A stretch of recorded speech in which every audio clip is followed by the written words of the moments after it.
iman yang menghasilkan kreativitas. Karena mereka tidak dapat membawanya masuk berhubung dengan banyaknya orang di situ. Naiklah mereka ke atap rumah, lalu membongkar atap itu dan menurunkan orang itu dengan tempat tidurnya ke tengah-tengah orang banyak, tepat di depan Yesus. Lukas 5 ayat 19. Salah satu ciri khas Tuhan Yesus ketika ia sedang mengajar adalah perkataan-perkataannya penuh kuasa, sehingga membuat orang-orang menjadi takjub. Suatu kali ketika Tuhan Yesus sedang berada di sebuah rumah di Kapernaum, maka datanglah orang-orang berkerumun untuk mendengar pengajaran Tuhan Yesus. Dan yang datang sangatlah banyak sampai tidak ada lagi tempat.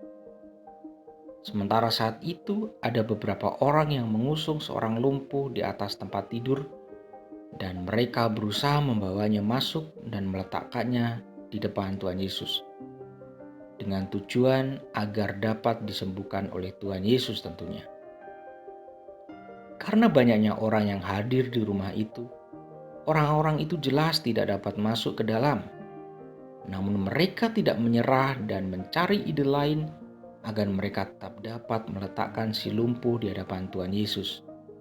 Sehingga akhirnya mereka naik ke atap rumah lalu membongkar atap itu dan menurunkan si lumpuh dengan tempat tidurnya ke tengah-tengah orang banyak tepat di depan Tuhan Yesus. Injil Matius, Lukas, dan Markus sama-sama tidak mencatat siapa nama para pengusung dan orang yang lumpuh tersebut. Namun apa yang mereka lakukan diperhitungkan Tuhan Yesus sebagai suatu iman, sehingga Tuhan Yesus mengampuni dosa si lumpuh dan menyembuhkannya. Cara yang mereka lakukan bukan merupakan cara yang umum, yang terpaksa mereka lakukan saat cara yang umum tidak mungkin dilakukan. Namun karena mereka beriman, jika si lumpuh akan sembuh jika mereka bawa ke depan Tuhan Yesus, sehingga iman mereka melahirkan suatu ide yang kreatif untuk bisa membawa si lumpuh, yaitu melalui atap rumah.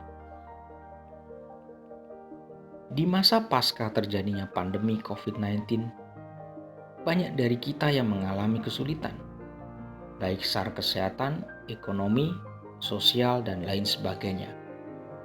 Kita tidak dapat melakukan hal-hal seperti biasanya untuk memenuhi kebutuhan dan menjawab masalah hidup kita. Jika kita memiliki iman seperti para pengusung si lumpuh itu, maka iman kita akan memberikan kreativitas, ide-ide baru, sehingga kita tetap dapat memenuhi kebutuhan dan menjawab masalah hidup kita. Ada banyak rekan saya tetap dapat bertahan di masa pandemi karena ide kreatif di bidang usaha lain yang tak pernah mereka jalani sebelumnya. Apapun kendala Anda saat ini, jangan menyerah dan tetaplah beriman kepada Tuhan Yesus, sebab iman Anda tersebut akan membuka kreativitas baru dalam hidup Anda. Amin.